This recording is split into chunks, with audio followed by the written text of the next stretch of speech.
welcome to BYOB, the Bring Your Own Book podcast. I'm Kelly. I'm Tilly. And I'm Nikki. This week, we're talking about From Blood and Ash by Jennifer L. Armentrout, which was published in 2020.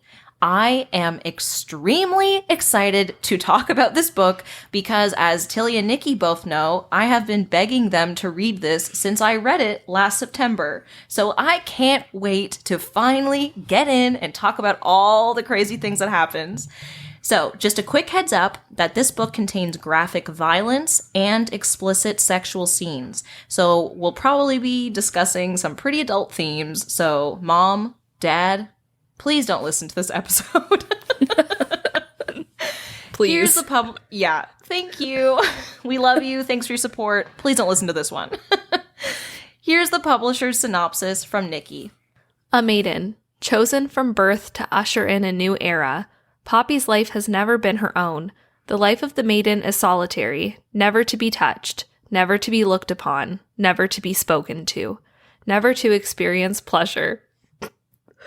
Waiting so much. Sorry. I just keep thinking about my parents listening to this. Waiting for the day of her ascension, she would rather be with the guards, fighting back the evil that took her family than preparing to be found worthy of the gods. But the choice has never been hers. A duty.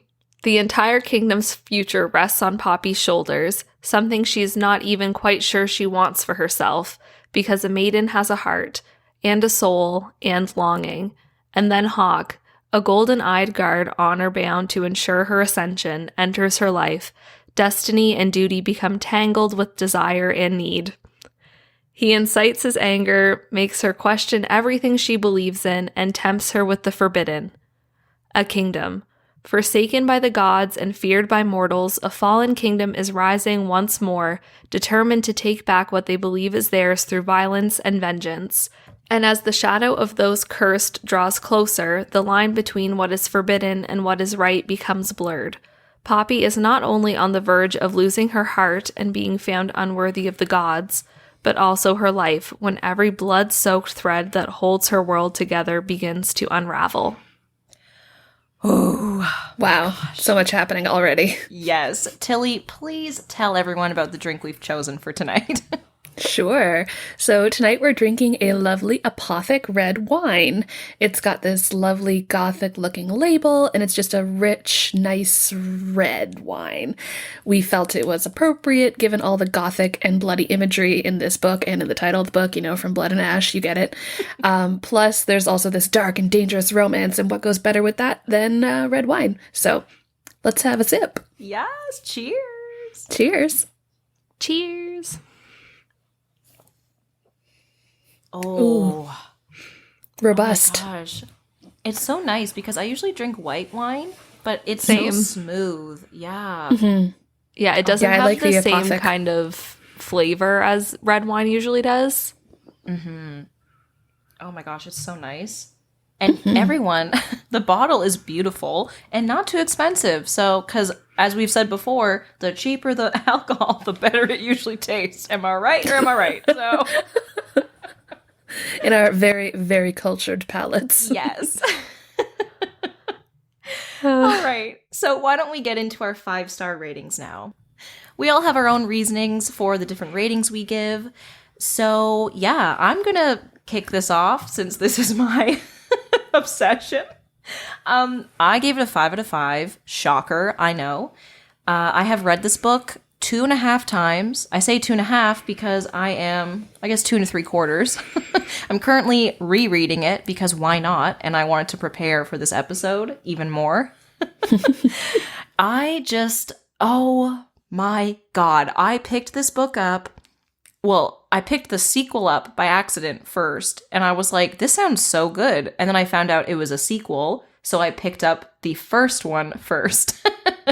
I read it. I loved it. I was totally obsessed. Then I picked up the second one immediately. So I read the first 2 in 3 days. I've already read the third one. Loved it. I love the action. I love Poppy. I want to play Poppy. If there's ever a movie or a TV, hit me up. I am not unionized. I'm cheaper for you to book, okay? I love Hawk I think, oh my gosh, Jennifer L. Armentrout, I've never read any of her books, but I think this is her bread and butter. Like, I think she writes a lot of paranormal fantasy, or paranormal romance books. And it was just so well done. I loved the action. I loved the romance.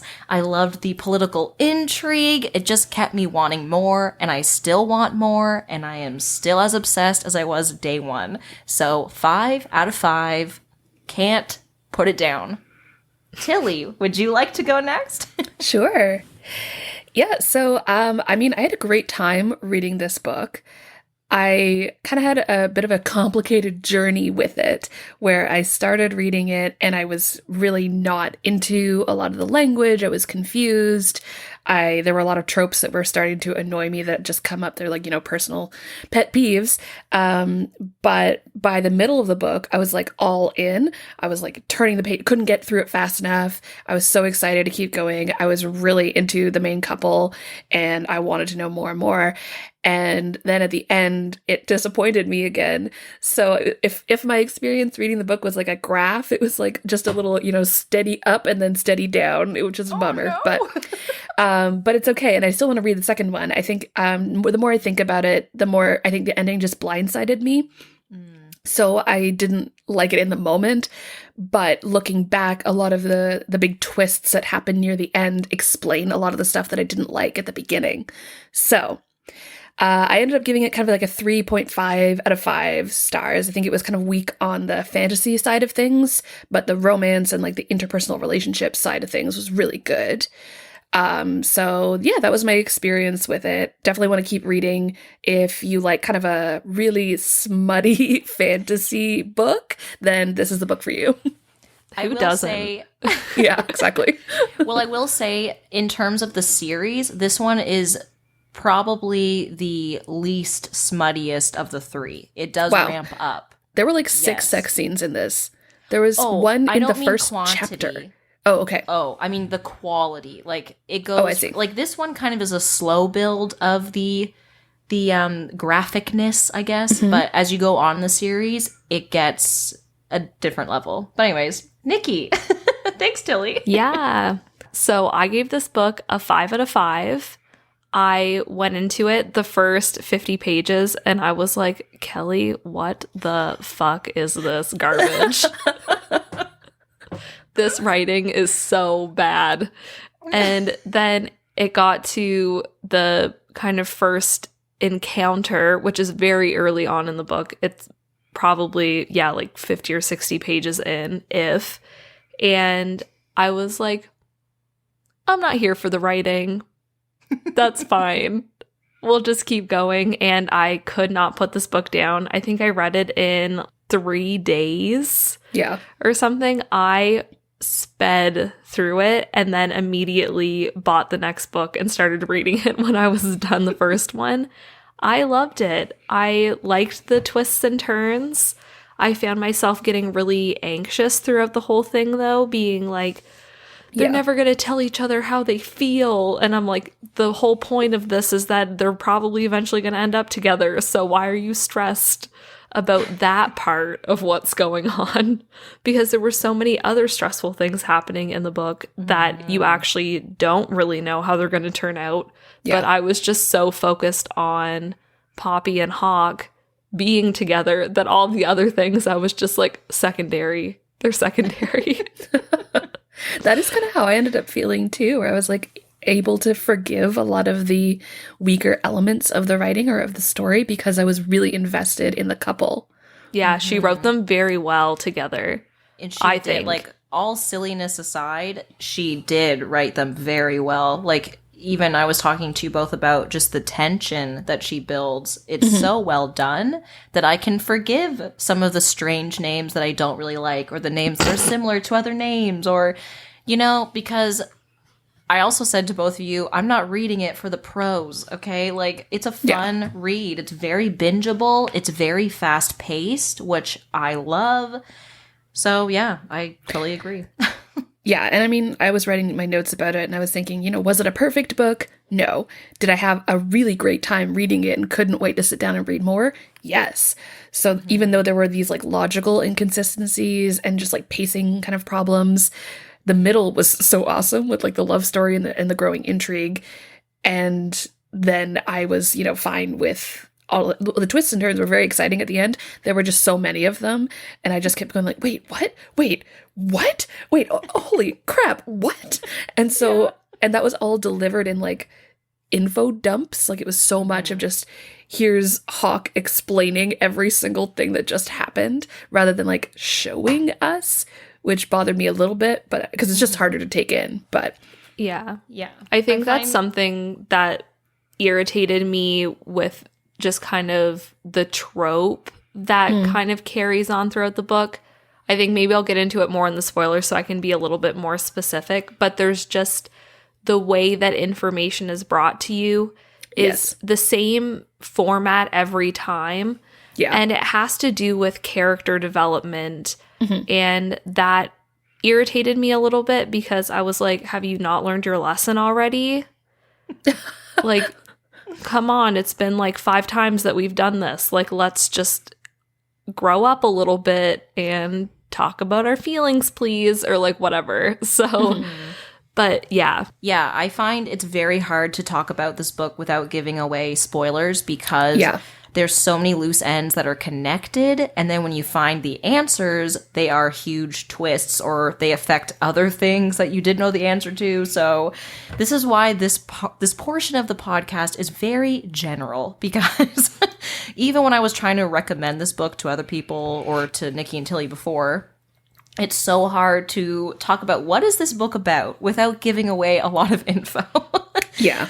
But it's, I found the pacing very fast. I wasn't bothered too much by the way it was written, but I do find the info dumping hard to get through. And so one of my complaints or gripes about this book is that I wish there was a glossary or something in the back. Yeah, especially as the books get more and more developed and like there's more info. There's so much more info in the other 2 books that I'm like, oh my gosh.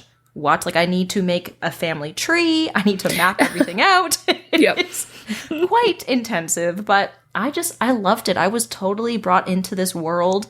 I'm not exactly sure when, if you can even put it in a time period. Like, when is this? Because it's like medieval, but not. But I don't care, honestly. It's not Earth, like it's a whole other realm. So, I don't know. There's electricity, but some places don't have electricity. Some of the language is a little modern, but sometimes when they describe the clothing too, I'm just like so confused. Yeah. Maybe that pertains more to the second book, but there's just like certain passages where I'm like, are they just wearing like normal like clothes from today?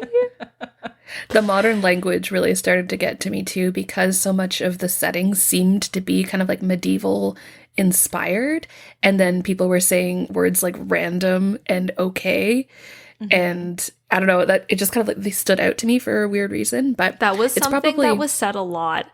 That's a really random question. Yeah. Somebody should have read the book and been like, you need to take out 5 times that you say that, because nobody says it that much. Of course, she has random questions.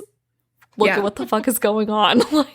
And it's probably worth mentioning as well, like props to Jennifer L. Armentrout, because she has pumped these books out. The first one came out in 2020, and there's already 2 sequels out already. There's 3 books in total, and it's only May 2021. So whatever she's doing, she's obviously like able to churn them out. And so whatever kind of editing flaws, I think, is probably due to the speed. Yeah.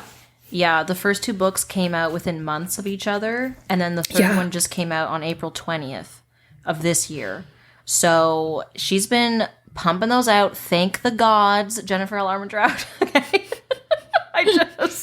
I cannot wait. There's going to be 3 more books in this series, and also a spin-off book in Hawk's point of view.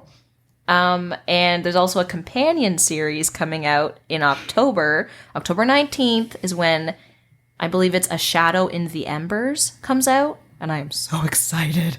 Late birthday gift for me to myself. Love it. Do we want to get into some book recommendations? Yes. Okay, I'll go first because I feel like mine's probably the most obvious and, whatever. My recommendation, if you liked this book, or if you liked the book I'm going to recommend, you will like the book that we were talking about today. I would recommend Sarah J. Maas's A Court of Thorns and Roses. I've only read the first 2 books in that series, but it's very similar style, very similar themes. Not so much of the maiden purity themes, but just fantasy, romance. There's different creatures. There's like fae creatures in A Court of Thorns and Roses, or ACOTAR as people call it. But it was fast-paced, very bingeable. That's what they call it, Nikki. Sorry, that's just so stupid. Well, we It's call the it acronym. FPAA. Yeah. I know. I hate it. Well, I didn't make it up, okay? I feel like it's just easier to type out than A Court of Thorns and Roses. It's hard to say. It doesn't really roll off the tongue. It sure doesn't. Sarah J. Maas, okay? But anyways, I read the first 2. I enjoyed them. They're very bingeable, sort of the same vibes. So that would be my recommendation. And I also want to just quickly say, both of these books, I would not say are young adult, even though a lot of the times they get placed in the young adult categories. Mm-hmm. I don't agree. I think it is very, very steamy for a young adult to be reading. And dark, Yeah. too. Like, there's a lot of Yes. intense stuff that happens. I think this book is darker than ACOTAR, but I haven't read ACOTAR, so yes. yeah. But that's my recommendation. So Great. I don't really have good recommendations. Okay, 'Cause do you have all bad of- ones? Well, all of the books this reminds me of are bad.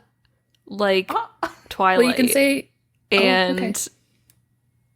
like the Vampire Diaries. But if I was going to pick a book series that I like now, I think that I would recommend The Cruel Prince series by Holly Black. It has a lot of the same kind of vibes. Feelings. There's that same gruesomeness to it. There's the tension. It doesn't escalate nearly as far as these books because that is really truly a YA book, but there is still some, like, a little bit of like steaminess that's adolescent appropriate. I don't know. Yeah. But yeah, I really enjoyed those books, and I think that if you like this and you like the fantasy aspects of the book a lot, you would really enjoy The Cruel Prince. Great. yeah, I agree. Yeah, that it did come up for me as well while I was reading this book, is that it reminded me of The Cruel Prince. But I actually have 3 other recommendations. Is that okay? Oh, yes, because I want to know. I want to read. Okay. These are the 3 books. I mean, I felt like reading From Blood and Ash reminded me of a lot of books, but these were the 3 ones I think were top of mind for me. So I think the absolute first one I would recommend is Shadow and Bone by Leigh Bardugo, which I think has a lot of similar elements. You know, there's this female protagonist who is the chosen one, but she doesn't understand all her gifts or her destiny.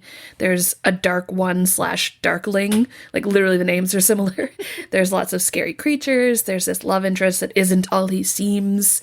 The main character has to make all these terrible choices. I really think it's a similar kind of vibe. So that would be my first recommendation. My second one is A Darker Shade of Magic by V.E. Schwab.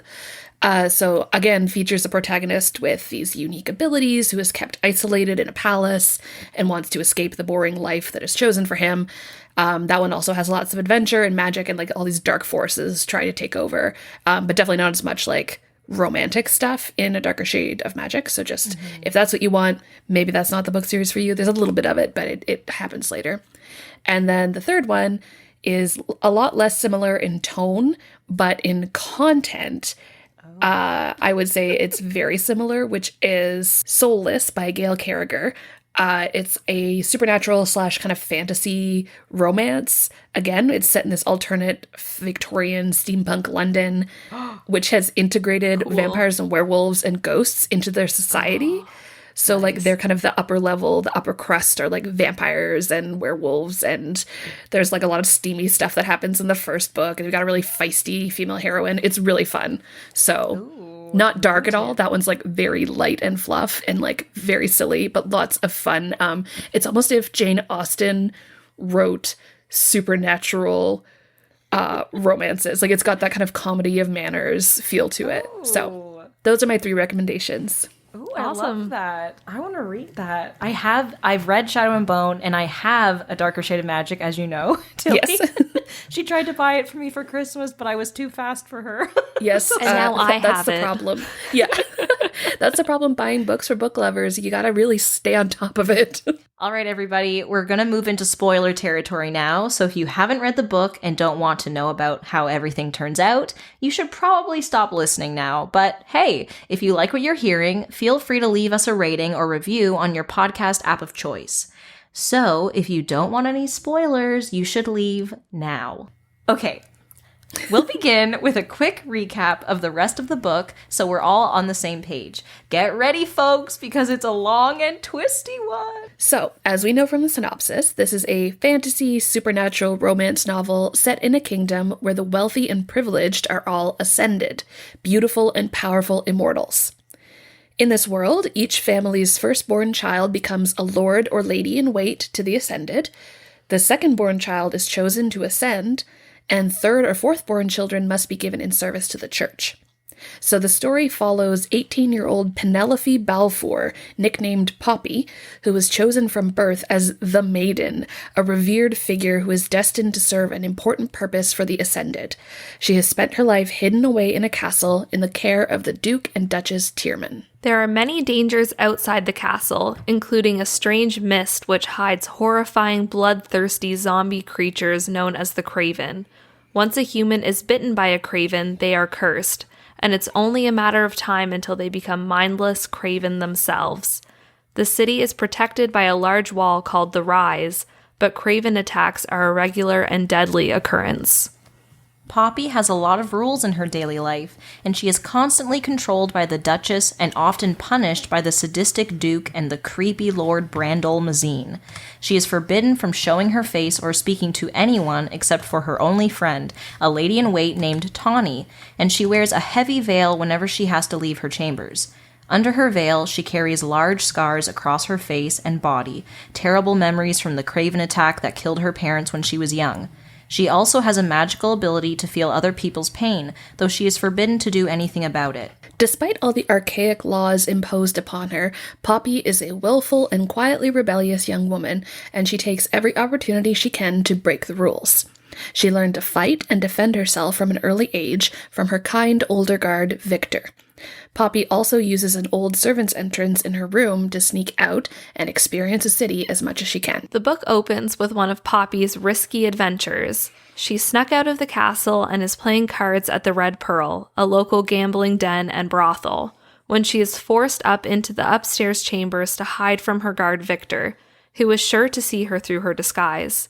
But the room she finds herself in is not empty, as she had thought, and she comes face to face with the handsome young Hawk Flynn, a royal guard she has often admired from afar. After mistaking her for someone else due to her borrowed cloak, Hawk teases and flirts with Poppy, and eventually kisses her.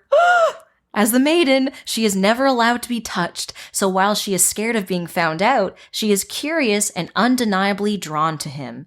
Their chemistry is electric. Boy, is it ever. But they are interrupted after a few kisses, and Poppy flees before Hawk can see her face or find out who she really is. Meanwhile, there are rumblings of civil unrest in the city as the Craven attacks increase, and a new group of rebels called the Dissenters appears, following an ominous dethroned prince called the Dark One, and challenging the rule of the Ascended. After a lady-in-wait is found brutally murdered and drained of blood at a large party in the castle, there are even rumors of an Atlantean in their midst. Poppy is determined to find out all she can about the mysterious Atlanteans, and she secretly reads up on them. Though they look otherwise human, Atlanteans have 2 sharp canines and immense strength, and they bite mortals and drink their blood to survive, creating Craven in the process. Long ago, when they lived in Atlantia, they also used to form bonds with the extinct Wolven, half men, half beasts. The thought of a dangerous Atlantean roaming the halls of the castle puts everyone on high alert. One night, while out in the garden with her personal guard, Rylan, Poppy is the target of an attempted kidnapping by a man with unnerving abilities. Though she is able to fight him off, her guard Rylan is sadly killed. Poppy later finds out that the arrow that killed Rylan was marked by the Dark One. After this traumatic event, Poppy is surrounded by guards as the Duchess fears that the Dark One will make another attempt to kidnap her and ruin all of the planned ascensions that are tied to that of the maiden.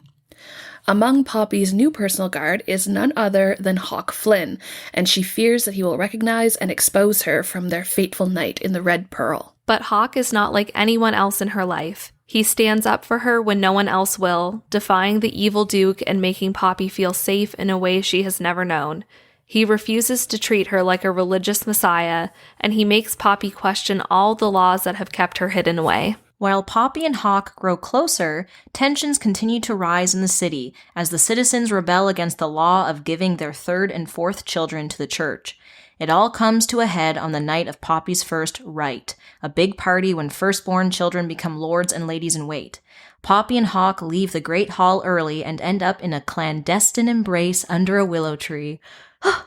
Poppy is ready to give in to their undeniable attraction and break every rule she knows about being the maiden, but Hawk stops things before they go any farther. Upon their return to the castle, they are confronted by Victor, who chastises them both and dismisses Hawk, escorting Poppy back to her chambers himself. However, Victor and Poppy soon hear screams coming from the Great Hall. Dissenters have swarmed the rite, and Duke Tierman is hanging from the ceiling with a stake through his heart, the Dark One's mark left in blood above him. Things quickly devolve from there as Poppy and Victor get caught in the crowd, and Victor is tragically killed by a dissenter while trying to protect Poppy. Reeling from Victor's death, Poppy snaps and murders the abusive Lord Brandol Mazine, and is soon called back to the capital, supposedly for her own safety. Hawk and several other guards accompany her on the dangerous journey to the capital, including Hawk's friend Kieran. Poppy and Hawk share more intimate moments on the way, oh yes they do, culminating in Poppy's decision to defy all the rules imposed upon her and have sex with Hawk. However, the next day brings the ultimate betrayal. Their small party is attacked by Jericho, the man who killed Rylan, and Poppy finds out that Kieran and Jericho are both wolven, werewolf-type creatures long believed to be extinct, and that Hawk Flynn is an Atlantean. While Poppy is understandably blindsided by this, Hawk explains that she was brought up with lies. Those called the Ascended are evil ones, and they are actually called vampires, who drink mortals' blood to survive. They are the ones who created the Craven, and the third and fourth children of the townspeople were not given in service to the church, but were instead the vampires' food supply. And Hawk is no ordinary Atlantean. He is Prince Castile Denier, otherwise known as the Dark One, the true heir to the throne.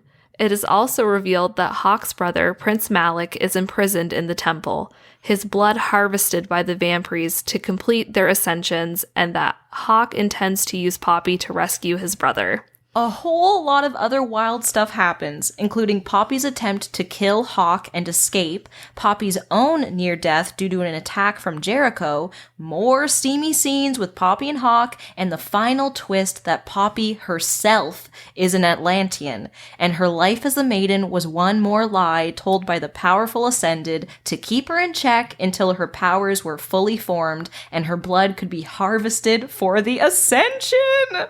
Oh boy, with twist after twist, Poppy's whole life is turned upside down. Though she is still feeling angry and betrayed and trying to fight her feelings for Hawk, the book ends on a cliffhanger.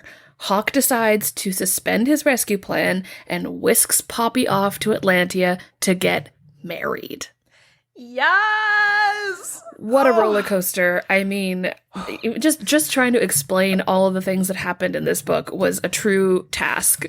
This book is thick, okay? It's thick. Just over 600 pages, yeah. in all meanings of the word thick.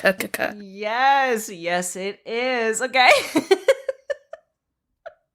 So, where do we start? I don't know even where know. I want to start. Go for it.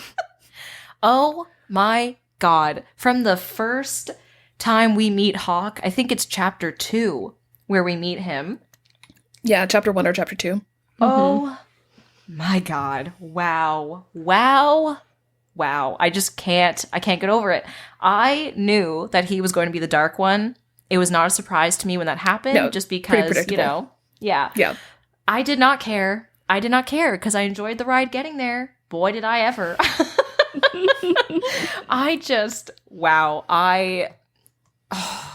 Please someone help me out.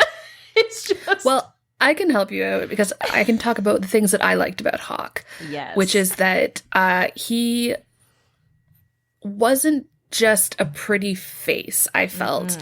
And the way that he felt about Poppy wasn't just because of her pretty face either.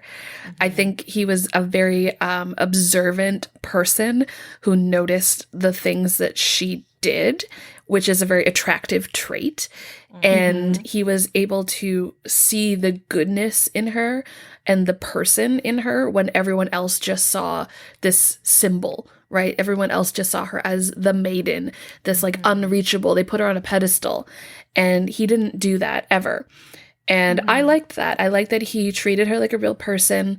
I liked that he was kind, at least for the first while. I think it kind of got a little weird near the end once he was, imprisoning her and they were like having sex on the snow, but they were mad at each other. I don't know. It got a little muddy for me there, but I really, very muddy and snowy. But I liked that he was built up to be a pretty good person, which seems like a low bar, but I don't know what I'm trying to say. I think the thing with him and the reason the stuff at the end didn't bother me so much, along with the fact that I was really just there for their relationship. So I was like, I don't care how they feel about each other. If they're getting down, I'm like fine with it. But the reasonings he has inside himself for why he's doing all of these different things and the turmoil that he has, I felt were very justifiable reasons. Right. I find in a lot of books like this, the inner turmoil of the characters and the main conflict of the characters is really superficial and usually kind of like, wow, this all could have been solved with a conversation. Oh, yeah. And while I do think that part of this could have been solved with a conversation, mainly being, I love you. I love you too. Cool, let's move forward like that. All of the other things that were happening in the book are not that simple. Right. He's trying to protect her. He's trying to find a way to get his brother back. He's trying to find a way to get her brother back because that's what she wants. He's and trying live with all to the trauma around like what happened in the past. Yeah, and then he has his people that he's eventually going to be supposedly ruling. So he has to think about their future and then also taking down the Ascended. And so he's got a lot of plates up in the air. Yeah. And I think that the way that everything was laid out and the way that Jennifer kind of wove all of those issues together and the presentation of them specifically made me not mad about the things that I think typically I would be like, ugh, about in a book like this. Because I was like, I feel the distress and he just doesn't know what to do. Yes. Oh. I think she's definitely, her strength is character over like fantasy imagery or like world building is not so strong, at least in this first book I found. But definitely characters, she knows what she's doing. She knows how to craft the motivations. Does she know how to do a character development arc? We shall see. But that's, I think, we definitely have to give her that. Yeah. I have to say, I mean, I've read everything that is available to me to have read. I have read, there was not an extended scene. It was like a bonus chapter kind of thing from Hawk or Castile, because he really is Castile. From his perspective. But Hawk is a better name, I think. I don't care what his name is. Hero. I don't care what his name is. Yeah, Cass. Okay, so whatever. From his perspective, it was a bonus chapter from when he first meets Poppy in the Red Pearl. And so it was exactly what happened in the book, but all from his perspective. So you see right before she comes into the room, like he was talking to Kieran and someone else. And then it ends right when he leaves. And as we know, because we've read the book, that she does not wait for him to come back. She leaves. She doesn't read the Red Pearl. So reading that chapter in his perspective was actually so interesting, and it wasn't just like, oh my god, I love him, I want to read it. Because yeah, there is an element of that, but there was actually more info to gain. So I have to give props to Jennifer for that, because it wasn't just some fluff whatever. Like, there was info from his perspective that now that I've read everything, I'm just like, oh my god, because he knew the moment he saw her at the Red Pearl that it was Poppy. It was the maiden. Right. He'd been kind of following her, right? Yes. And so he was like, oh my gosh, like, what do I do? And he just had this feeling of attraction, of interest. And he says to her throughout the book, like, you are really not what I expected. Because his whole goal was to take her, to try to use her as leverage to get his brother back, right? Mm-hmm. So I just found it so interesting that the moment he met her, he even though he was lying to her, he really was as honest as he could be, as honest as he could have been from day one. And I saw all the things, all the little clues and everything, and I just... the turmoil in him, because he loves her, he's attracted to her, there's some kind of, thing bubbling up inside, but he's like, I have this duty, this obligation to save my people, to save my brother, like, all these things, and I just find it so interesting, because there's so much conflict, there's so many layers, so, so good. Really, his whole kind of MO is like the classic, if you're gonna lie, make as much of it as truth, as much of it a truth as you possibly can, so you don't get like mixed up with the lie. Mm-hmm. And that's exactly what he does. She says something and he's like, well, I'm not gonna deny it, but I'm not gonna, put any extra details in. And I think that's where a lot of the characters' like confusion with each other comes in, because he never gives a straight answer on anything. And that's where a lot of my frustration came into the book, because I was like, could you just answer a freaking question? Oh my god. Be real with her. Yeah. Yeah. Yeah, and I think one thing I really liked about him too, and I liked about their dynamic, Poppy and Hawk, is that they weren't like enemies to lovers. I don't think it was ever a moment where he was like the bad guy. I think because we could understand his motivations, we knew what was going on. And he didn't even ever really do anything that bad that we saw in the book.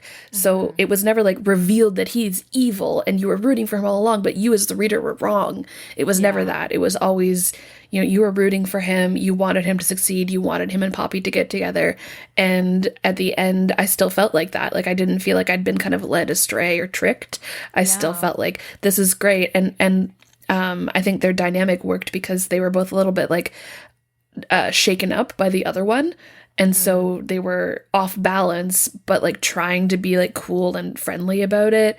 And then, just not being able to kind of deny their attraction to each other. So I really liked their dynamic. Yeah. And throughout the book, like, he's trying to help guide her into figuring these things out before he has to pull the rug out from under her, Yeah. Because he sees the spark of, or the seed has been planted, like when she meets the Tulises at the, was it like a court thing? Like, people were coming some sort to talk of court to. hearing. Yeah. Yeah. And she was like, oh, well, why would he bring up the third and fourth children? Like, they just go serve the gods. Like, it's an honorable thing. And then he's like, well, have you ever seen them after they go to the temples? Like, yeah. Causing her to question. Like, huh. So she starts to think about things, and I really loved how he treated her. I know in the end, the jig is up.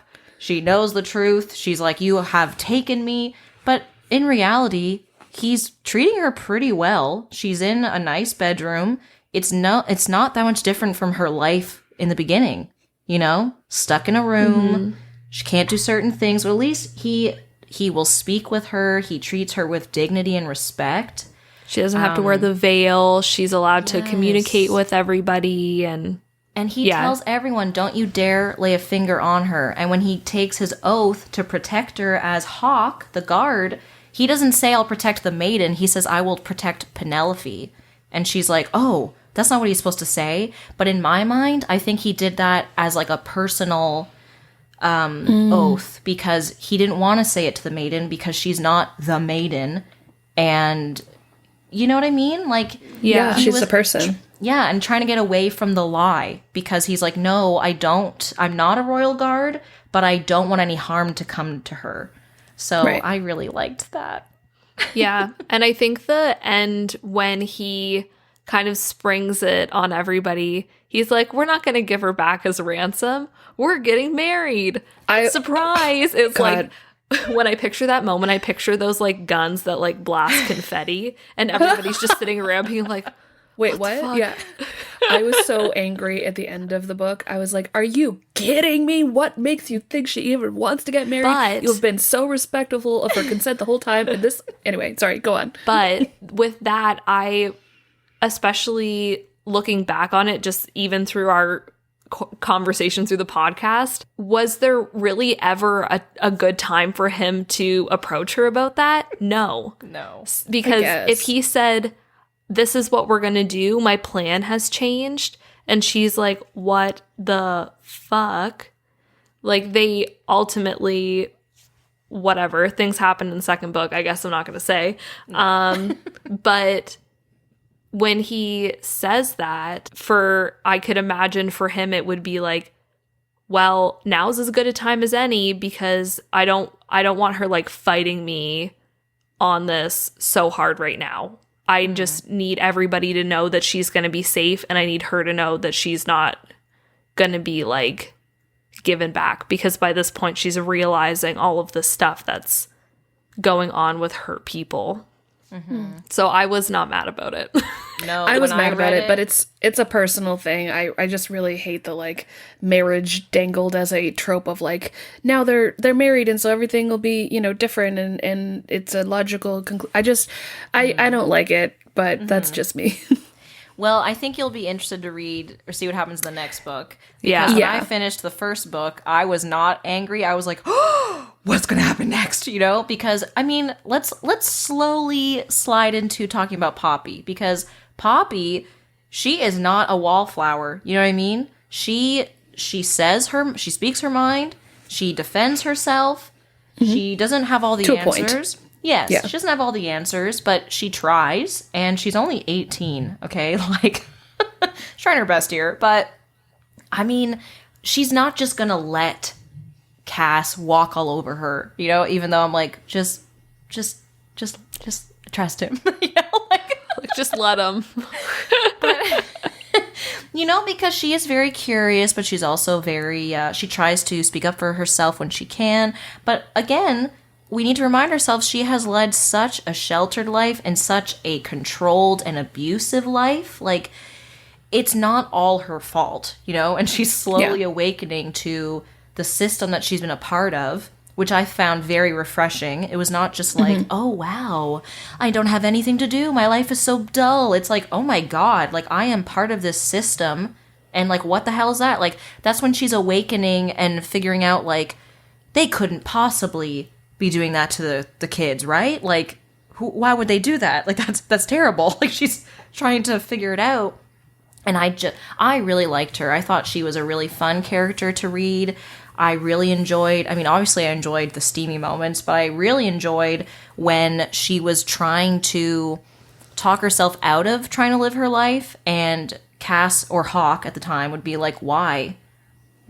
And she would question herself too, as to like, you know, if the gods are sitting here and watching me, they haven't like smoted me or anything, they haven't struck me down yet, so like, is there a problem with what I'm doing? You know, like, with sneaking out, with grabbing a book, with learning how to defend myself with Victor, you know, like, I really enjoyed her. I really enjoyed reading her experience and thoughts. Yeah, the character stuff in this book was really, really well thought out. And even though I personally could not sit by somebody that I loved so much and not be like, okay, I'm sorry, I just gotta tell you that I love you. Yeah. Because I could not hold that in. No, me neither. The way it bubbles out. Yeah, the way that they hold it in. But I'm sure there are people who would sit there and be stubborn enough to not be the first person to say it, or, you know, be like, I think everybody kind of reads into things, but I would read into things and be like, I'm still going to say it because I'm going to explode. But like, so the reasons for everybody's actions, especially Poppy's, I really felt so like connected with, because even though obviously we do not live in a society where we have maidens that walk around veiled who are going to help everybody ascend or something, but I think that everybody, especially young women, have feelings of being like, what am I doing? Is this the right thing to be doing? Especially when it comes to sexuality and relationships, first relationships, what's okay to do, what's not okay to do. People are going to look at me different. Are people going to shame me for things? It might not be the gods, but it's still coming from people. And I really connected with all of that stuff, being like, wow, I remember feeling things like that when I was younger too, and being concerned about what other people are going to think about my choices. Totally. I do agree with you that there was a lot to relate to in her moments of kind of inner dialogue or inner monologue, I guess. I did get a little tired of it after a while, though. I think there was too much of her just inside her head, and I think just because the book is so long, it could have really cut down on a lot of that. I mean, I think the principle should be there, but I found there was a lot of repetition, especially when it came to her kind of talking herself out of like, what should I do? Should I do this or should I do that? And I'm like, girl, we just pick one of them. The points where it really picked up for me was like the action scenes, like the things were happening and I wasn't just in her mind all the time, because being in her mind, I'm like, I'm in my mind all the time. I sound just like this. I don't need to read about it because it's stressing me out. Yeah, I think it was just the repetition was probably, you know, just to show how ingrained it is, because it's her whole life, right? And how awful is that? And I think a lot of us have had moments like that where it's like we do go back and forth over and over, and it's not so easy to break. So even though it is repetitive, I think that's where she was trying to go with that, which I know you understand. I'm just trying to like get it through my mind and for the listeners, you know, if you haven't read the book or if you have. But there's a passage that I marked in one of my many Post-its. Oh, please read it. And I really loved it. I think it explains things very well, and it is so topical for women in general, but I think, you know, for boys too. But this is pretty far into the book. This is page 436. And Poppy is talking to Hawk. She does not know that he is the Dark One yet. And he is like, you know, teasing her and flirting, and she doesn't want to talk about it because she's embarrassed, and she's like, I don't want to bring it up every 5 seconds. I'm not pretending that it didn't happen, like us and the Red Pearl and the Willow Tree, but I don't want to talk about it all the time. And he says to her, I didn't realize we were back to pretending we hadn't done all those other inappropriate things. Not that I'm surprised. After all, you're a pure, untainted, and untouched maiden, the chosen. And then he says to her, who's saving herself for a royal husband, who, by the way, will not be pure, untainted, or untouched. And it's so true. Like, women are taught, you know, and I mean, not always, it's hopefully, thankfully, getting a little more progressive where it's like, no, you don't need to be virginal, pure, untouched before you get married. But a lot of people still have this being told to them, this rhetoric of, you know, you're a woman, you need to act a certain way and be proper, and you can't have these feelings and urges, and if you do, that's wrong. And, you know, it's so awful. And so they're both consenting, you know. He says to her, I will never do anything you don't want to do, and if you tell me right away if you don't want it, and I'll stop, you know. So I just thought that was so nice, though, because it is true. There's so much baggage and crap that people hold on to, and telling women in general, specifically women, that, you know, it's wrong. It's wrong to have these natural urges and feelings, and you should not act on them. So I liked that part. There's many parts like that, but that part was so succinct in like, why? Why are you waiting for this when your partner probably isn't? And he's not looked down at for it, you know? So, yeah, if that made There sense. there were parts where I found I had to kind of remind myself, like, as it got later into the book and we found out about him being the prince and his abilities to sense her. It's not the same as her sensing people's feelings, but he can sense her, like, physical. He I says, don't like, know, like- arousal. He's like, I can sense when you're aroused, right? Yeah, but I guess it has to, like, go to, like, other things too, but there's, like, so many points where he's kind of, like, goading her or teasing her, and she's like, stop, please. And he keeps doing it because he can tell that she likes it, but she's telling him not to. And I had to remind myself often that because of this whole structure of what he is, I was like, maybe that's fine. But initially I was like, just fucking stop, dude. She said stop. Like, Yeah. I was just like, Oh, really? get the fuck over yourself. Yeah, because I just think about, we all know a guy who Yeah. does shit like that, and we're like, ew, you're fucking nasty. Get away from me. We all know a guy or 10 that do shit like that. And that's kind of where I was like, I was like being reminded of moments in my life where people were doing that to me, and I did not think it was sexy. I was like, okay, back up. Yeah. So when it got, like, later and then we found that stuff out, I was willing to forgive the other things because I was like, oh, okay, playful banter now. But before, he doesn't know that it's playful banter. It is for him, but he's just hearing her say, stop talking about this or don't do this. And that doesn't sound playful, you know? I don't know. Right. I didn't have I totally understand and agree with what you're saying about we've all been there, unfortunately, you know.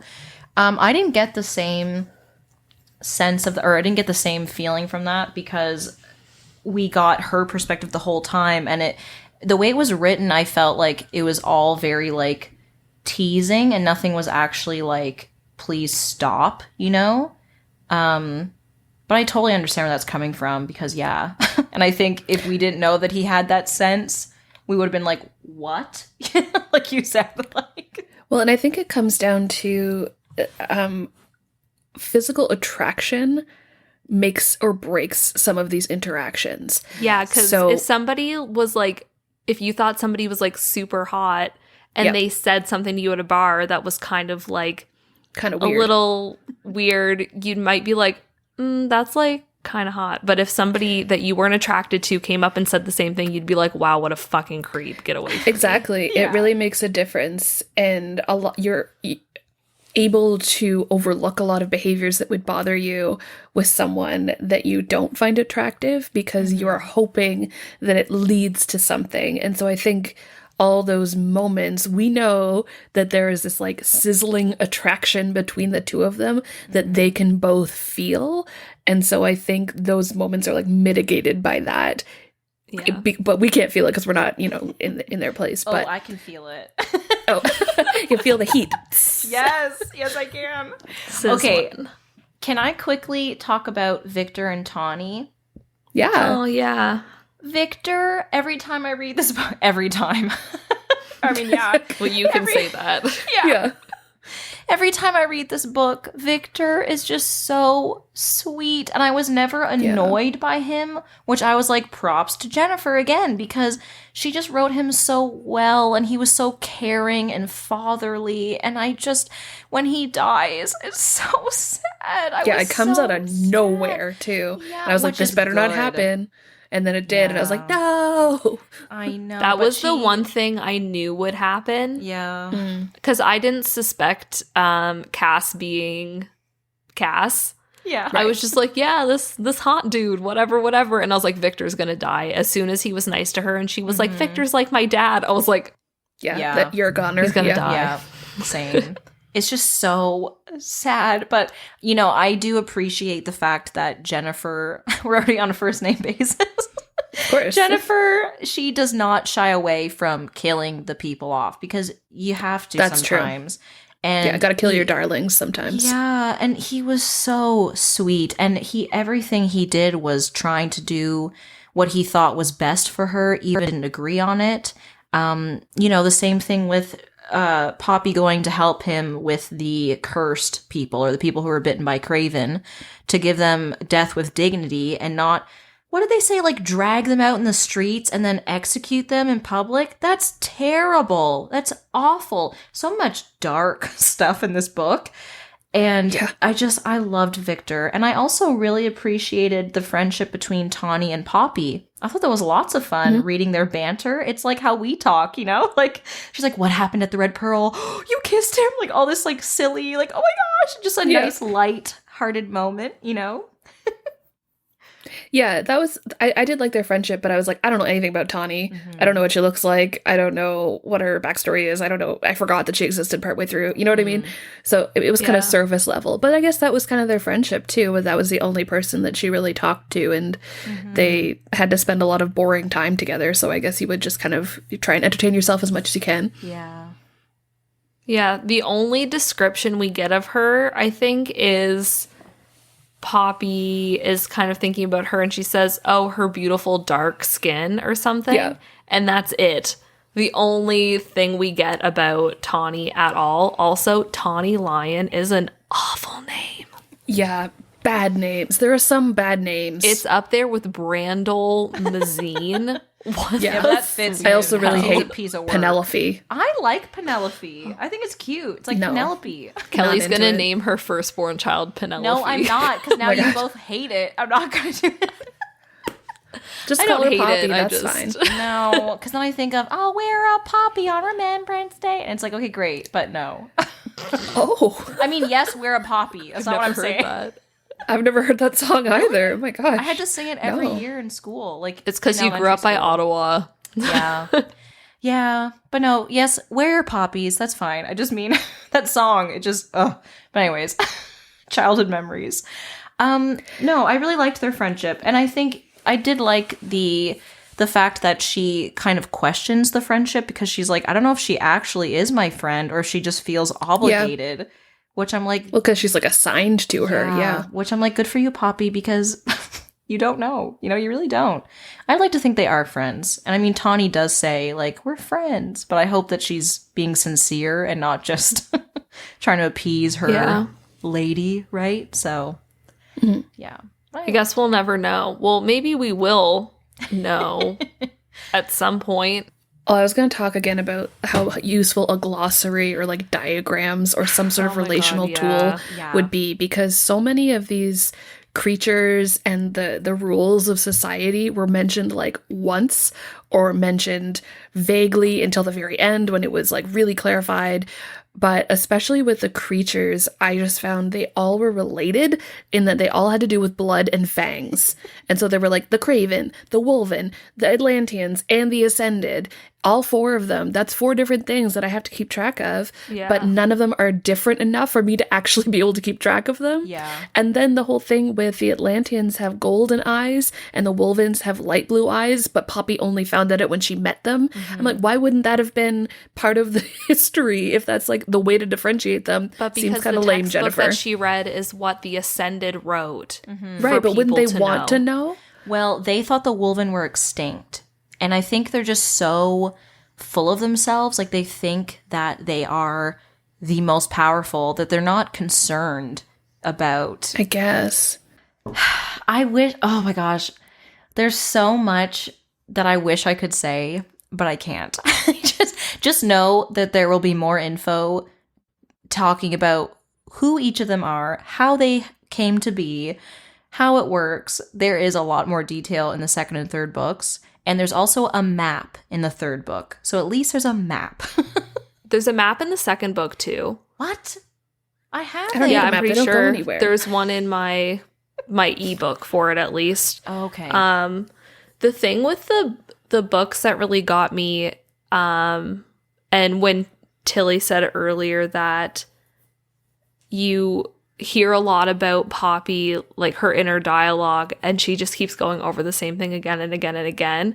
I really wish that would have been, because I was fine with the length of the book, but I wish that it would have been replaced by some world building. Imagery. I don't read high fantasy. I would like to. It's intimidating, but there's a lot of really good, like, descriptive world building in those books. And I was so interested in what was going on with this that I would have loved to see some of that. And because of everything that's going on, you always get the descriptions from somebody saying, oh, yeah, now I have to explain what's going on. And those passages never sound good. It doesn't matter who writes them. They don't sound good because you don't relay information to people like that. Yeah. And I really wish that she would have just taken even like 4 of those bigger expletive chunks of dialogue and been like, I'm just going to write this in a narrative style instead. Yeah. I actually had a note that I think a lot of my problems would have been solved with like some flashbacks, because Poppy talks a lot about her brother Ian, but we never actually meet him in this book. And that was really starting to bug me because I was like, I want to know what his deal is. I never met him. And I thought it would be really helpful to tell some of these stories in flashbacks, especially to the Craven attack when her parents died. And maybe this happens later. Again, I've only read the first book, it just was a thought I had of like, that would shake up the narrative style a little bit and be able to show us some things that would help us keep track of the creatures and of the storyline and all the explanations better than just hearing it from some rando who's like talking about it. Yeah. And I think we're saying a lot of this should have been explained, and this should have been explained, and this should have been explained. There's like 30 things that should have been explained. And I think I understand that there's going to be 6 books, so there's time. But if she would have explained at least like 2 of them in the first book, I would have been more than happy with that to like go forward. But there was just no explanations. And when Kelly and I were talking about like reading the subsequent books, and you're saying there's not as much kind of like steaminess, it's a lot more world building. Maybe it wouldn't have had to be like that if she would have taken like 5 pages in the first book and just explained some stuff. But I think she probably didn't have it figured out yet is probably what happened, because she's maybe used to writing kind of more straight fantasy or straight romance, where it's like you just have to worry about the main couple. See, I didn't mind having a lot of questions from the first book because I knew it was a series, So like I read the first 2 back to back and I was just like, okay, we're getting somewhere, because I was just so taken in by the mystery of it all and of course the romance, cuz hello, but I just was like, oh my god, what? Like I need to know more. But I wasn't left feeling like, wow, I have no idea what's happening, even though there were a lot of unanswered questions. So that didn't bother me as much. But then the second and third books have way more info, and that's where I was like, okay, I need a glossary because now we're starting to get more. And I'm like, whoa. And I think it is prepping me for more high fantasy reads because, again, is this like the best written technically book? No. But it's a lot of fun. And like even the next 2 books, I don't know if I would say it's like the best written books out there, but I really enjoy them. I like hearing about the world and everything. So I think you'll be interested in the next book or 2, Tilly, because I think a lot of the things I'm you're sure. saying, I'm definitely invested. Oh, yeah. No.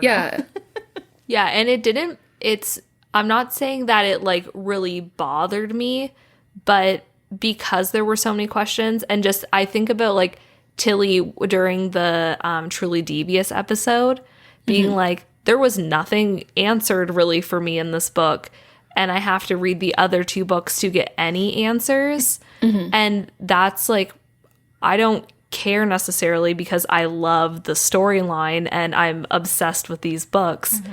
And it's kind of the same as how you were saying your friend was like, oh, that Sarah J. Maas series gets really good after the 3rd book, It's like, do I have to really read like 3 or 4 books to get like any answers? That's Well, like that you was do get different. answers in the second book, but That was different though because it wasn't even about getting answers. It was like, this is just no, not it's just that great. if it was bad. Yeah. Like literally, she said to me, it gets good after the third one. I think no, the first one of this is great. It's just we need more. Oh, info, yeah. you know. And I think it's sorry. No, go ahead. I think it's got to do too with like the type of mood that you're in as a reader, because obviously you can read all kinds of books and they can appeal to you at all different times. And it has to do, I find personally, with like, what do I want out of this reading experience? And if that's not what I get, sometimes it's fine and sometimes it isn't. So it's very like moody and subjective for me personally anyway. So it's possible that I would read this book again. I think it would be good on a reread because there's so many hints that I didn't pick up on until I know what's going on. So it'd probably be great on a reread. And it's very possible I would read it again and not have any of these complaints because, I don't know, sometimes things bother you in the moment that wouldn't bother you another time because of what's like going on in your life. But yeah. Well, because I'm reading it for the third time and I was like putting in post-its of things I wanted to talk about or things I liked, whatever. I'm picking up on all the clues of his like true identity and everything now that I'm rereading it. And I love how like when they're kissing in the Red Pearl, they're like really getting into it. They're starting to get hot and heavy. And then she says something about like, oh, his teeth are sharp, like, or something like got me. Dun, dun, dun. And then he pulls away and he's like, whoa, blah, blah, blah, you know, because he's like, oh no, she's going to find out that I'm not mortal, you know, but we don't understand because it's so early on. But I'm just like, oh my God, like, because it happens again in the book where they're kissing. It's under the willow tree. And then he pulls away before they get too hot and heavy because he's like, oh my God, I don't want her to feel my teeth. don't want her to be all up in my mouth. Yes. So, and I think that kind of affects how he smiles too. So she's like, oh, one dimple. Oh, another one, you know, because he doesn't want to show his teeth. But, oh my God. Yeah. Can we talk about when they're traveling? Yes. Yeah. God. Which part? Like, so The before part. before I read the book, Kelly had given me like a little, be like, oh, just wait for this part. They're going somewhere and he like helps her fall asleep and keep warm or whatever. And I was like, okay. And boy, does he ever. Wow. Oh. Like, I read it before I went to bed and then I couldn't sleep because I was shook.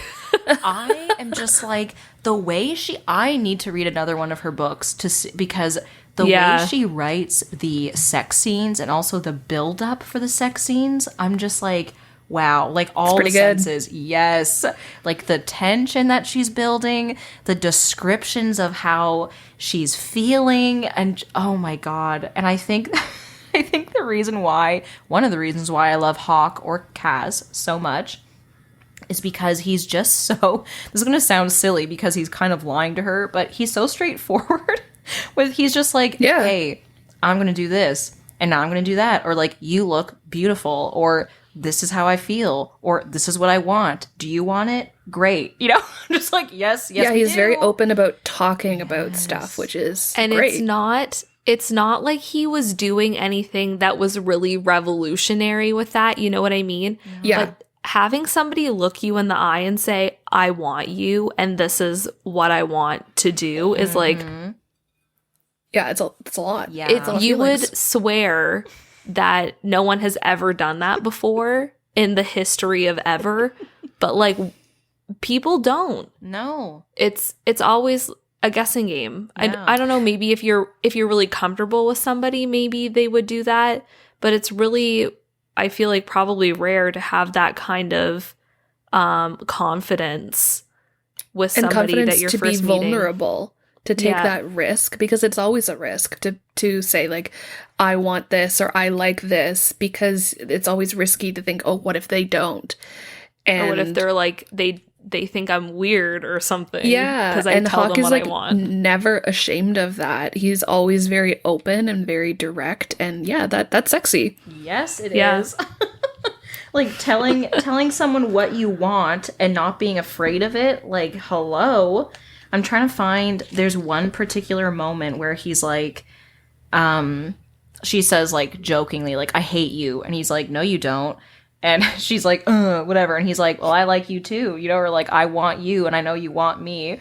And again, like we were saying before, like, if there was not an attraction, you'd be like, get the fuck away from me. Like, no, I don't want you. But they clearly do want each other. It is so clear to see, you know?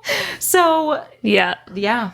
Oh, wow. I don't even know. I have so many Post-its. I'm like, I can't even find. I went from like red is parts I love, and then purple are quotes I love, and then it just went into I ran out of those colors, so now it's pink, you know. And it's most of the time it's Hawk, you know. I almost forgot to mention the abuse that Poppy has to endure from the Duke and Lord Mazine. Oh yeah. My God. Just that really upset me. Yeah. Yeah, it's very traumatic. So awful. And, you know, not even just the physical abuse, but the emotional and psychological where he, you know, he always tells her that she's ugly and that, you know, her face is ruined and such a shame and all this crap. But he also brings in Lord Mazine to be party to the abuse and help him, and also makes her take her veil off, which is supposed to be a religious garb, and that no one is supposed to see her except for a very few select people for safety reasons. And he makes her take it off so that he can see her face while she's being abused. And I was just like, oh my God. Like, it was just so awful and heartbreaking. And then the fact that nobody helps her and she's just stuck in this vicious cycle of abuse. And then Hawk comes in, and because of his past, he is like, whoa, whoa, whoa, what do you mean? That's not okay. I don't care who they are, you know? And he takes matters into his own hands, and he kills the Duke with the cane that he used to beat her. He drives it through his heart, and I was like, ho, ho, ho, wow. Wow. Yeah, I also cheered out loud when Poppy, like, sliced Lord Mazine's head from his shoulders. Right. I was like, holy moly, I've never been so excited about a murder. Yes, and not even just his head. She makes it last. She makes it count. She takes his arm, then his hand, and then his head. Wow. Because she's like, take your arm, and then take the hand that, like, touched me, and that, like when she was being abused, that stroked her, and then she takes his head. That's pretty fucking That's badass. one sharp sword, baby. Yes. Yes, it is. Yeah. Yeah, I found the when they're talking about all of the stuff that they did to her, the scene specifically, so she has her arms like crossed over her breasts, and she has like one hand down and one arm over her, I guess. And the Lord comes and pulls her hand down and puts it on the table. And that made me so upset, like so much more upset than the actual like beating itself. Yeah. Just that like degradation of somebody to the point where they can't even be any kind of like modest or like comfortable with themselves while they're being hurt and preyed upon. And that really just like, it hurt me so much. And after she kills Lord Mazine and she's just like literally hacking at him with the sword, and Hawk pulls her back and she's like fighting and she's just like breaking down. And I was like, oh my God. I know. I was like really teary for that part because I just, I could feel how angry you would have to be to do that to somebody, and like how much of a release that would be. Yeah. And to do that. And it was all brought on from Victor's death because he was laughing about it. And so in a way it wasn't just made her snap. Yeah. So it was for her, but it was really for Victor too, because she was like, how dare you? Like, you don't even deserve to be here at all, you know? Which is what she says at one point. She's like, you know, you don't have a scratch on you. And all these people are fighting to protect you. What for? Why are you worthy? You know, why are any of us worthy? And oh my God, it's just so interesting to me. Like, even the romance aside, there's so many interesting topics in here. You've got Yeah. feminism, you've got religion and state, you know, and you've got you've got racism, you've got oppression, you know, like, oh my God, there's so much in here. It's wow. That's why she's thick. There's so much in here. Yeah, and I think a lot about the Duchess too, when we like talk about that specific part and the abuse that Poppy took when the Duchess says, "Don't think about them anymore because I'm not." Yeah. And she said, "I don't know how I would have been like so foolish to think that he wouldn't do these things to his own wife." Right. And even though she is not a good character, I mean, she knew what was going on, but also at the same time, you can think about in a realistic situation like that, if somebody was being abused and they knew that other people were being abused, they would also probably keep quiet because you don't want to get it worse, you know? Yeah. So I did feel bad for her as well, even though I have conflicting feelings about feeling bad for her. Yeah. Yeah. I had the same kind of feeling because I was like, wow, I had a moment of like, oh, badass, where she's like, no, you're not going to be punished. Why? Do you think you should be? Okay, great. I don't want you to think about them ever again. Let's move on. You know, I kind of liked that, but I was also like, wow, this is a lot. And I don't even like you, but I feel bad for you in this moment, you know? Yeah. It's just so sad. So sad. There's so much. Yeah, I have some blue Post-its for sad or scary. Most of it is not. Most of it is the romance sections, which we gotta briefly go into, even though we've touched on it a few times. I just want to talk about some of the romantic scenes quickly, and then we'll do Go for it. quotes and end. Okay. So we've already talked a little bit throughout this episode about the romance and the steam. And I just want to ask both of you, what was your favorite romantic moment in the book? I think Under the Willow Tree, Yeah, it was that was pretty probably great. it was probably the most basic one, but I have an obsession with like new love and like that you want to but you can't because there's like other people or you have to go or like things like that. And that was like, I love the like building tension of being like, oh, we'll have to continue this next time. And like I loved that. I really did. But I am also like a pretty big fan of the traveling scene because wow. But I mean, also, did you get like Robin Hood vibes from Under the Willow Tree? Like, I was thinking of. No. Okay, well, just hear me out because it's definitely not the same. Sure. No. But Yeah, I didn't feel it, but I'd love to hear what you did. it reminded me of the animated Robin Hood, like the Fox one, when The only one that matters. Yes. Yeah. after is it after they get married? When they're singing like a pox on the phony king of England, and Robin and Marion kind of sneak away and they go to like a little pond and yeah. there's like the nice leaves and Yeah. everything. It just reminded me of that because it was like a hushed, like quiet, dark in the sense of like no light is present, like moonlit moment, you know? But yeah, I thought it was funny how she was like, how can you see? And he's like, oh, I have good eyesight. You know? Like, Yeah. she's like, oh, I well. can't see Come on, Poppy. You anywhere. should have realized. Yeah. And he like Yeah, I pulls her onto also- his lap. Like, wow. Yeah. Sorry, Yeah. go Oh on. my god. I just found what I highlighted for the scene when they're traveling. Oh god. So I just highlighted the line, they have no idea that I'm touching you.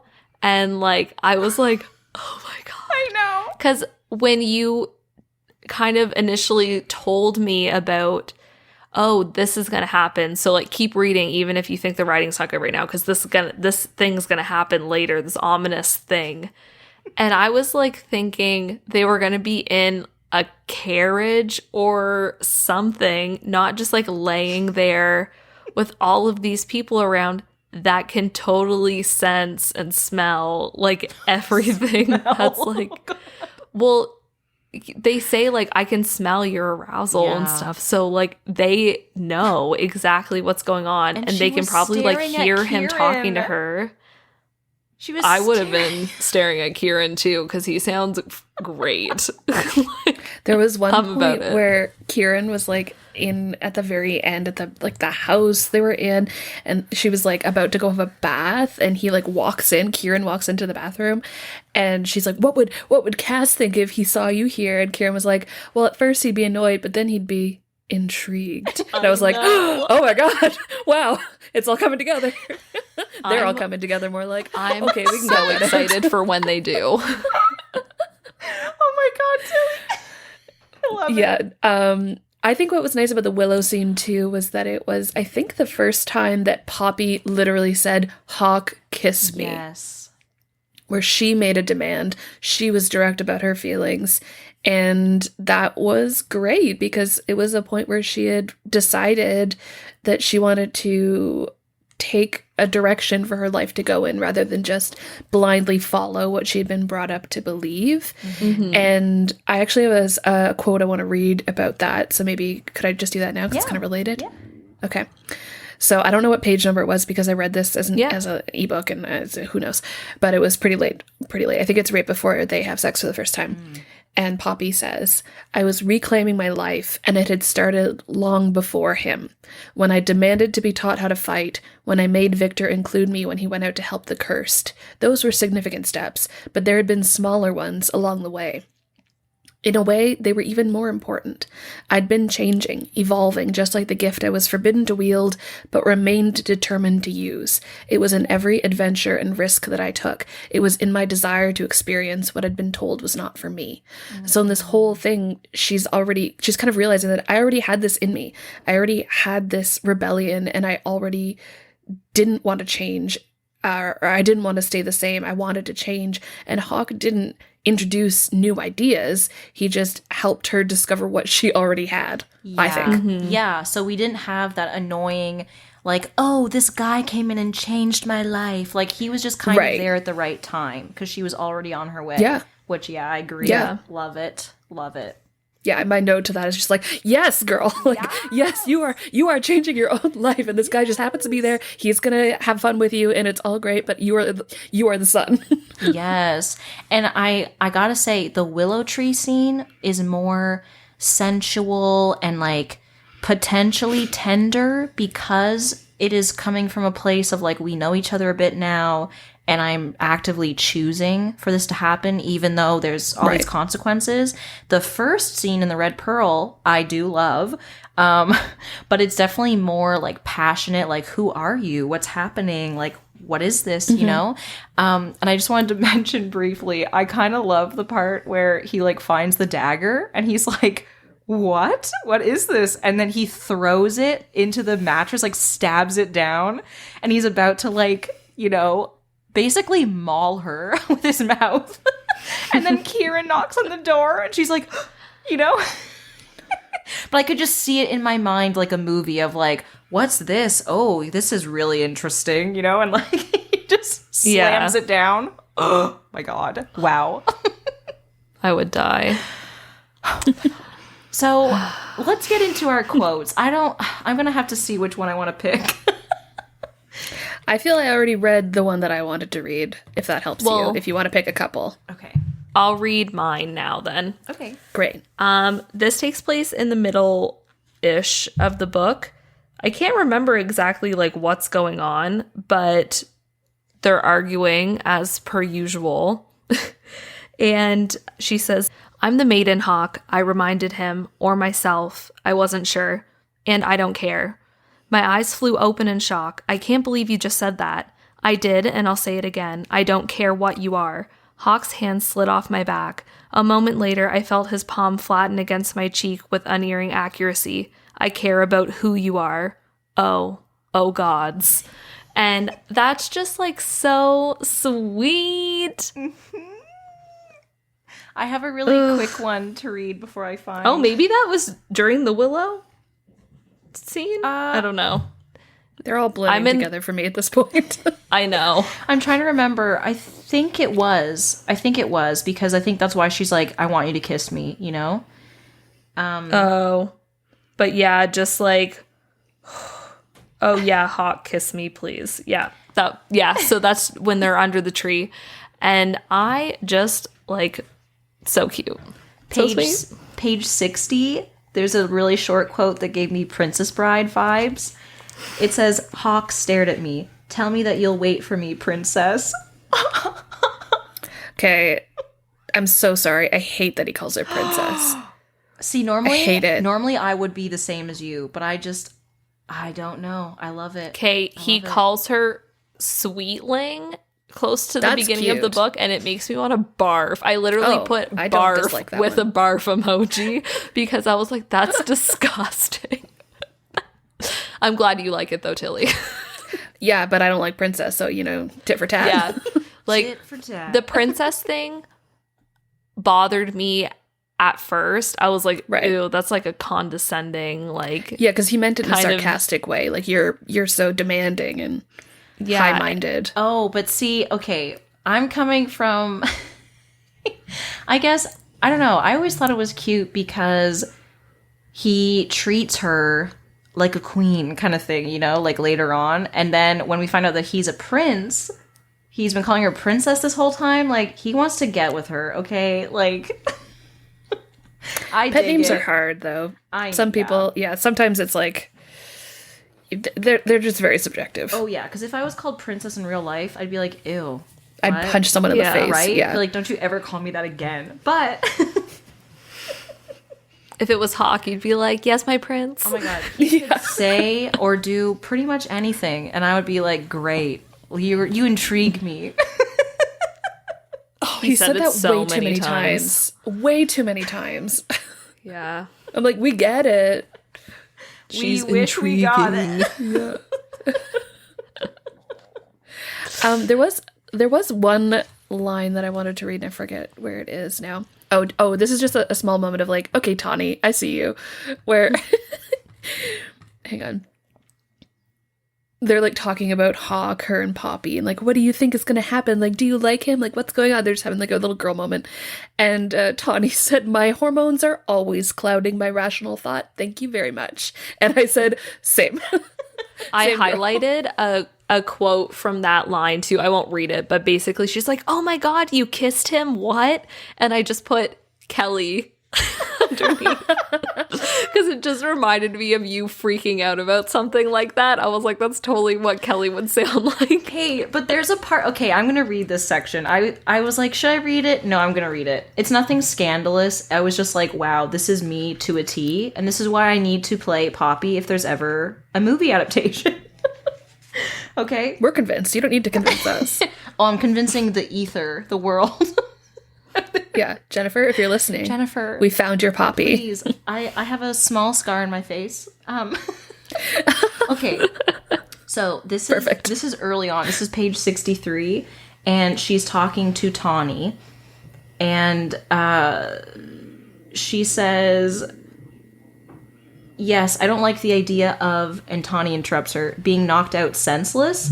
It's really not that bad, Poppy. You rest very deeply, and honestly, with as little sleep as you manage, I think it would be good to at least try. The mere idea of taking something that would put me in such a deep sleep that it would take an army marching through my chamber to wake me made me sweat. I would be rendered completely helpless, and that was something I would never allow to happen. So... My husband knows I will never take a sleeping pill. I hate flying. I am terrified. And people are like, just take something and you'll calm down. I'm like, I need to be alert, okay? No, you're not going to put me to sleep. So I'm like, I am Poppy. I'm like, no, I will not take a drug to put me out, to calm down, to get some sleep. No. I need to be alert because what if shit hits the fan, okay? What am I going to do? I don't know. But I can't do anything if I'm fast asleep, okay? So I got you, Poppy. I got you. I think I'm going to probably end it there because I don't even know what I want to read. This book I could just talk and talk and talk for hours about. So Is there anything? It was a great suggestion for the podcast because there's a lot to talk about. Yes. So even though there were things that were like bothering us or things that we really loved or things that we didn't love, there was just so much. There's so much there. There's so much. I can't wait for you both to read the next book or the next books. I'm so excited for the companion series. Oh my God. If you enjoyed this and want to hear more from us, you can head over to our social media accounts to keep up to date on all things BYOB. Stay tuned after this to hear the first line of our next read, Mexican Gothic, a historical horror mystery by Silvia Moreno Garcia. See you next time, and until then, keep on drinking in great stories. Cheers! Next time on BYOB, the Bring Your Own Book podcast. The parties at the Tugnon's house always ended unquestionably late, and since the hosts enjoyed costume parties in particular, it was not unusual to see chinas poblanas with their folkloric skirts and ribbons in their hair arrive in the company of a harlequin or a cowboy.